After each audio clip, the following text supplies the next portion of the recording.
There'll be a reception for the Bangladesh Prime Minister with the British Prime Minister. But across the day, another reception on the streets of London. Well, on one thing, the British Foreign Office, these protesters, of course, and a host of human rights groups and charities are agreed, and that is that under Sekh Hasina's Awami League government, Bangladesh's record on human rights in terms of torture, disappearances of people who are politically inconvenient has deteriorated seriously. Among the hundreds demonstrating, some here protesting at loved ones suddenly whisked off the streets or from homes and never seen again. Russell Sharia lays the blame squarely for that at the Prime Minister's door. It's 100% Sekh Hasina's personal responsibility, because once you run in a governance in the country, anything goes missing, any sort of corruption, that all goes to the Prime Minister, definitely. Including human rights abuse? Including human rights, of course, yes. She arrived this afternoon for a speech on development in central London. Inside, we were able to ask her the question so many Bangladeshis ask.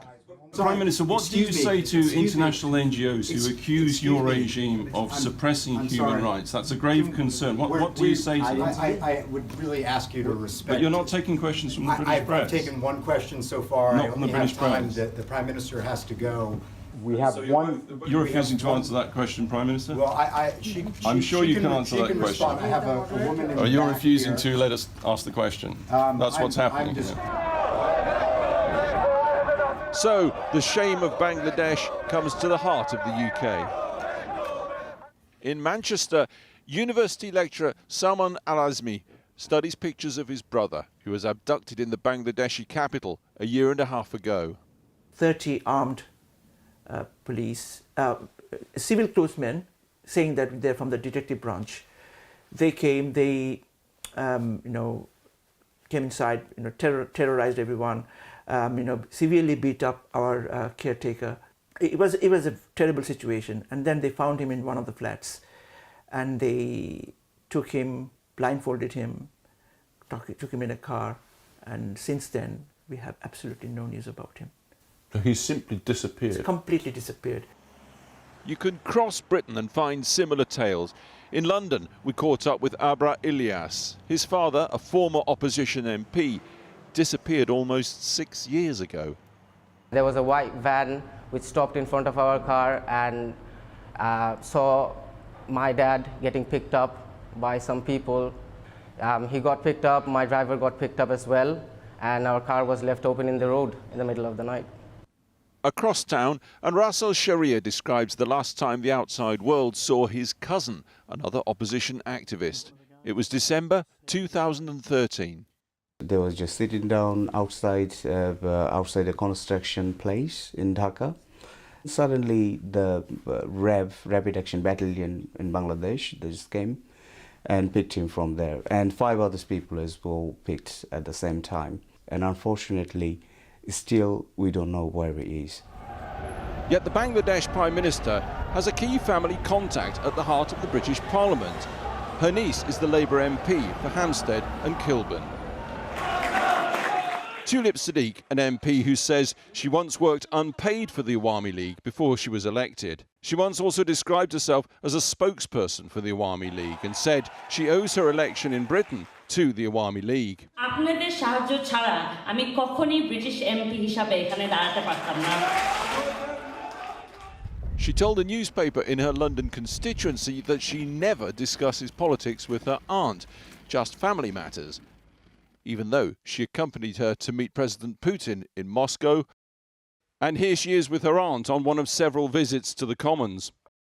Labour's Tulip Siddique MP prides herself on being a global human rights campaigner. Surely she can help here. You cannot be a champion of human rights on one occasion and completely remain silent on the other situations where you have some influence. He's lobbied many, including the Foreign Office and recently Tulip Siddique, asking her to help directly in his brother's case.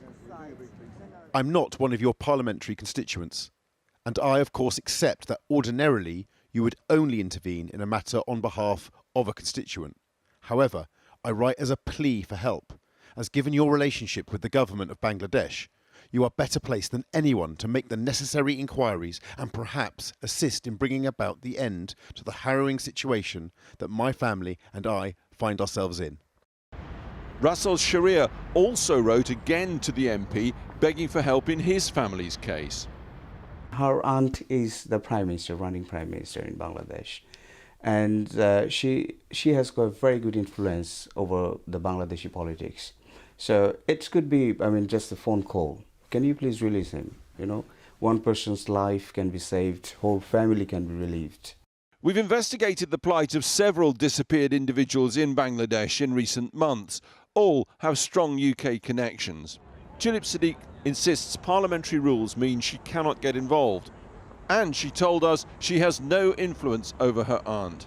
We believe she's also acted to contact the Foreign Office. And not only that, for the first time in these cases, she's written back to Russell Sharia and Salman Al-Azmi, openly criticising the human rights situation in Bangladesh.